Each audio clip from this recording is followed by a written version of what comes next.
เต็มเลยปุ่งเริ่มยาวเต็มเลยกราบสบายดีFCมาทุกคนเนาะมื้อนี้กะอันนั้นเนาะทุกคนบ่ได้เกาะนกแต่ว่าบ่ได้ไปต่อยพุ่นเฮาเกาะอยู่นะเฮาบ่ได้ไปต่อยพุ่นพัดลมแห้งมื้อ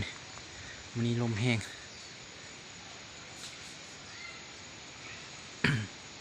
มื้อนี้พัดลมแห้งเนาะกะเฮาสิมาให้ทุกคนเบิ่งเนาะนกโตเฮาสิโตเฮาประกาศแบ่งโดนเลยนะตัวว่าให้ฟรีแหละตัวที่เฮาสิให้ฟรีเนาะเฮาก็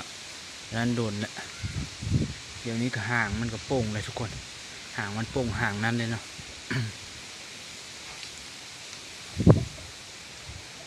ห่างมันโป่งก็งามเลยแต่แค่เข้มไผ่อยากได้ก็คอมเมนต์ใต้คลิปนี้เนาะมาเอาได้เนาะมาเอาได้ทุกคน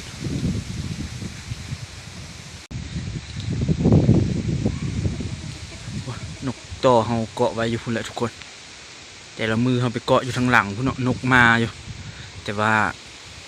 เกาะอยู่ทางหลังพุ่นเลยถึกนกอันนั้นนะทุกคนนกเฮาห้องนกแต่นแวนเนาะนกปากมันคือปากแหลวปากตัวเหี้ยวเนาะตัวเหี่ยวตัวแหลวนี่นะปากคมๆนะกับถึกนกใหญ่ขนมันคือขนไก่แหละขนสีฟ้าทุกคนนะแต่ว่าบูยูไปเห็นแต่ขนกับเห็นแต่นกนั้นฆ่าอยู่เขาเลยปล่อยมันออกมือนะนกดอกแดงกับบริเลี้ยงซ้ำทุกคนมันตายก่อนเนาะเบิ่งเด้อทุกคนเด้อมันอะไรได้นี่งามขึ้นเลยทุกคนเลยงามขึ้นเลยเนาะมันสะท้อนแสงกับแสงแดดนะแต่ว่าเรื่องยังแห่ก็ยังแห่อยู่ทุกคนเลยแต่ก็นั้นขึ้นแล้วเนาะนี่คนห่างก็ป่ง2-3 เส้นเลยป่งใหม่เลยทุกคนเลย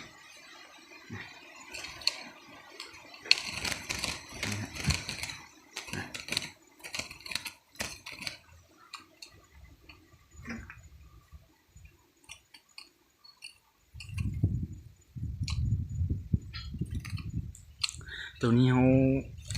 ลงคลิปไว้ช่วง2-3 ทิศหลังเนาะว่าใครอยากได้ก็มาเอาฟรีก็ได้เนาะตัวนี้เนาะนี่เป็นนกต่อเฮาแหละนกต่อแต่เฮาก็บ่ได้ใส่ตู้กงต่อเนาะบ่ได้ใส่พะเนียดต่อ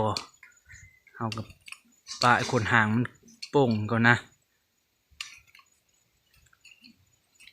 เรื่องห้องมันห้องอยู่ทุกคนเลย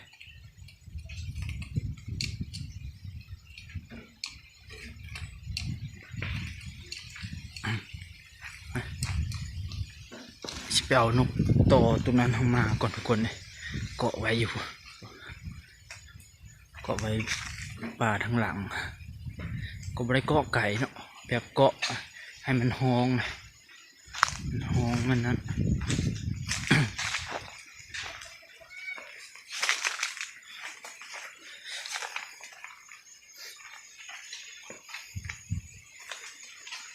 มือแดดอันนี้ขึ้นมาหมดนี่ป่าก็แต่ละเชือกขึ้นมาได้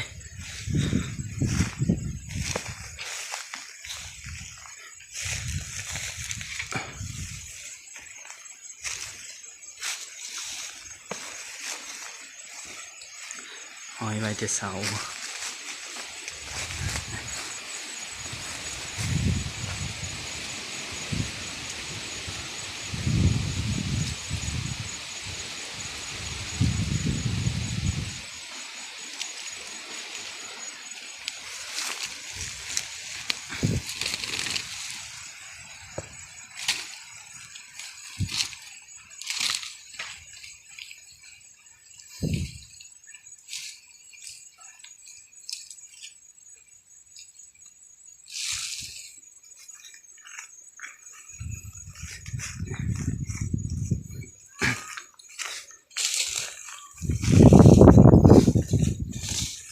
มื้อนี้ทีมงานมาหา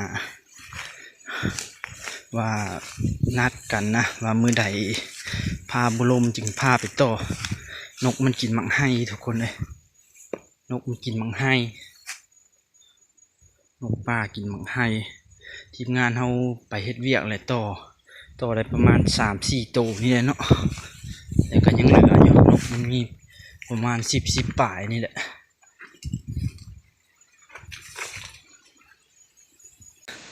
อันบ่ได้เห็นเดียวมือนะบ่ได้เห็นเดียวมือเนาะพอแยกบนเขาแยกมันนะนะ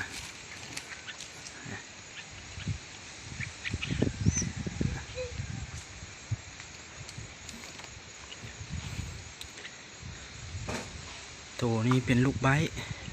ตัวนั้นเป็นแก้ป้าทุกคนเลย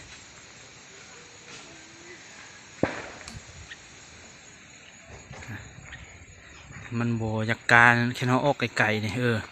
มันอิดปึ๊บปีกซูเดียวอยู่ได้แต่แก้ป้ามันเอาเหเนาะนี่คือเห็นแหละแต่ลูกไบต์นี่ก็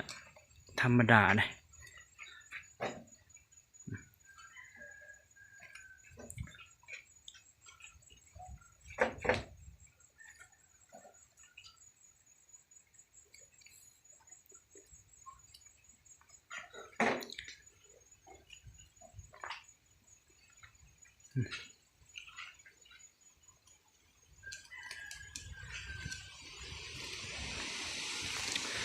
ลมมานะทุกคน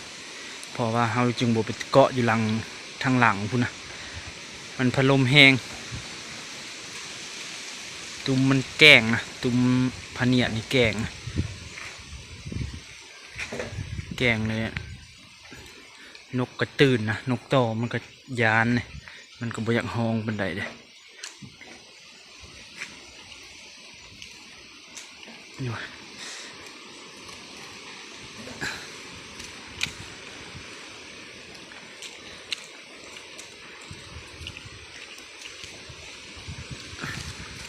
เกาะบนนี้ลงบ่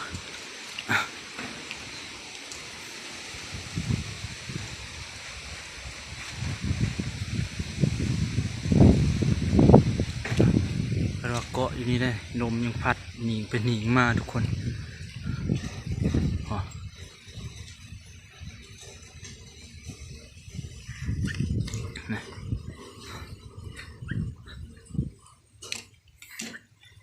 เดี๋ยวกะนกกะยังมีบ่หลายเนาะทุกคนเนาะ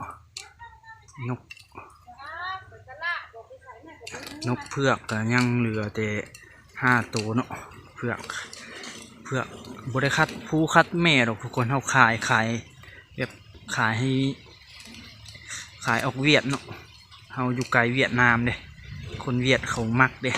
เขาก็บ่ได้ว่าคัดตัวผู้คัดตัวแม่เลยขายปนเยอะเลยนะเขามักตัวใดเขาให้เขาเลือกเอาเลยเพราะว่าเขาขายราคาถึกๆเนี่ยนกกับบริไว้น้ำยูทะเผาหรอกไว้อยู่พุ่นเงินทีมงานพุ่นแหละ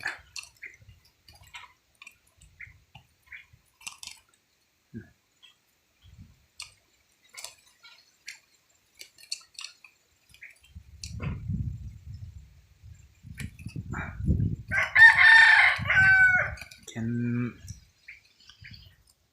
FC เข้ามาเห็นเนาะหรือว่า FC ใหม่ FC เก่าแหละที่เขามาเห็นแล้วอยากได้ตรงนี้ก็ปิดได้เนาะมาปิดได้เนาะนี่เนาะทุกคนเนาะ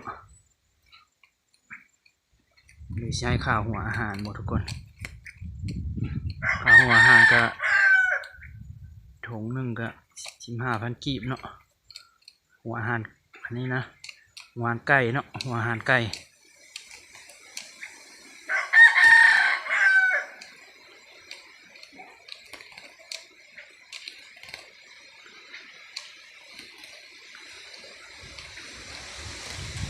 ดีนให้ดีนมานะตั้งแห่ตุ่มตะกี้บนแห่ปะนี่นะตะกี้มาเบิ่งตะกี้บนแห่ปะนี่ทุกคนกี้คุ้นได้ค่าห่างมันรุดแล้วไปใส่กรงใหญ่ไว้นะ มันเลยแห่เลยมีแต่ผลงาน2 แต้มเนาะตัวนี้แต่ว่าหางมันกำลังโป่งแล้วว่ากงต่อหรือว่าพะเนียดเฮากะยังมีอีกอันหนึ่งเนาะพะเนียดของทีมงานเอามาไว้นำเฮาฮะแค่นกตัวนี้หางมันโป่งสุดเลยกะชีแปลงพะเนียดตัวหันเลยกะลองเอาใส่บ่เอาใส่พะเนียดแล้วก็ลองไปเกาะแถวหลังบ้านมันสิห้องดีคือเก่าบ่พอป้าอยู่เฮือนมันก็ห้องดีอยู่ตัวนี้แต่ว่ามันบ่ได้ไปป่าโดดเลยนะ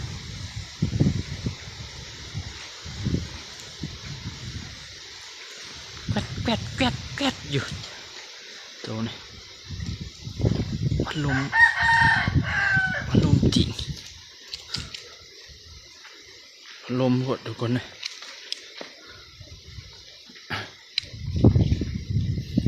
ไว้นี่เพิ่นมีตัวมดเนาะ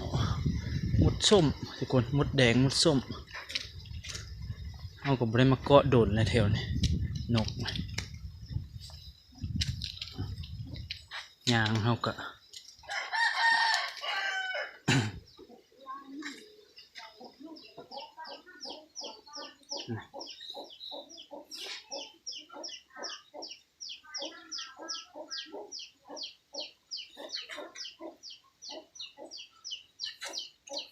นี่ทุกคน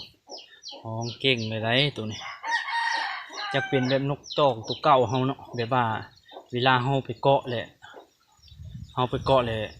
ย่างออกมานิดนึงเลยห้องเลยนะมันเรียกนกเลยนะห้องเรียกนกป่าเลยนะตัวนี้นะแต่มันก็ยังอ่อนอยู่นกบ่ทันควบปีเลย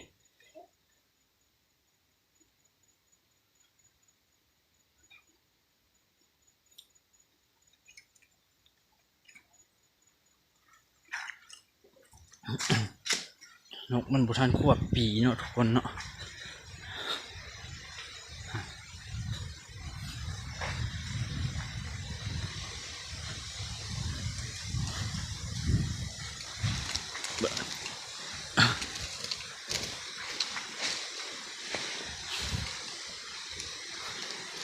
ฉันมันได้ควบปีก็คือพอชีอันนั้นอยู่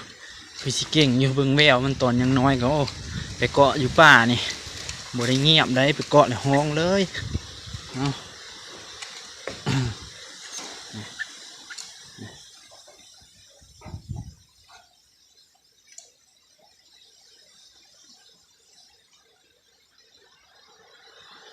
เนี่ยทุกคนสังเกตเบิ่งหางมันเนาะเริ่มมันนั่นเลยเริ่มเต็มเลยปุ่งเริ่มยาวเต็มเลยเอามาฮอดนี้ก็เฮาก็สิจบคลิปเพียงเท่านี้เนาะฝาก FC ทุกคนแหละแล้วก็ขอบใจ FC ทุกคนเนาะที่เขามาเบิ่งมาเป็นกำลังใจให้เนาะทุกคนก็อยากได้ก็อันนั้นเนาะฉัน FC อยู่ลาวนี่ฉันอยากมาเอาเลยตัวนี้ให้เนาะให้ฟรีนี่แหละทุกคนเลยกับปั่นจะเลี้ยงเนาะแบ่งไปเลี้ยงเป็นนกต่อก็ได้เอาไปเลี้ยงให้มันห้องก็ได้ทุกคนเพราะนกมันก็งามอยู่มันช่วงนี้ห่างมันป่งเลยเด้ป่งเริ่มเต็มเลยห่างมันก็เคยเป็นนกต่อมาก่อนเนาะเอาก็สิเลี้ยงเด็ดตัวนี้ไว้แหละทุกคนอีกถ้าเบิ่งมือใดพาบุลมเนาะให้มันแดดเนาะทีมงานสิพาไปต่อนกกินบังไห้ทุกคนเลยนกกงหัวจุกป้าและกินบังไห้เอาเจอกันคลิปหน้าทุกคนจบลงเพียงเท่านี้เนาะ